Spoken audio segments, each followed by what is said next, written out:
Почитувани, покрај унапредувањето на системот за социјална заштита, владата продолжува со спроведување мерки насочени кон подобрување на условите за работа на вработените, поддршка на младите и креирање на долгорочни политики за демографски развој.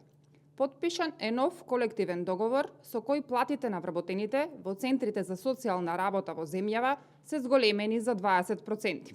Со ова се вреднува трудот на стручните лица кои секојдневно обезбедуваат поддршка за граѓаните и создаваат подобри услови за нивна професионална работа. Донесен е и националниот план за управување со Европската младинска картичка за периодот 2026-2028 година. Во текст се активности за објавување јавен повик за доставување предлог проекти за имплементација на Европската младинска картичка преку доделување грант средства согласно утврдените критериуми и процедури. Целта на ова е избор на оператор, односно организација која ќе биде надлежна за спроведување развој, одржливо управување со системот на Европската младинска картичка, со што на младите ќе им се овозможи полесен пристап до бројни поволности, услуги и можности во земјата и во Европа.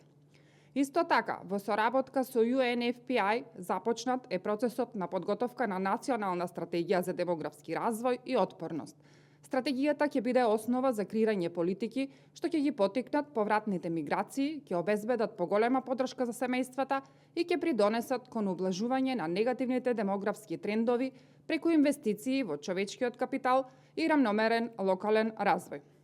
Почитувани, овие мерки се дел од пошироката определба на владата за создавање современи, одржливи и инклузивни политики што ќе ги подобрат можностите за младите, ќе ги зајакнат институциите и ќе придонесат за долгорочен општествен и економски развој на државата.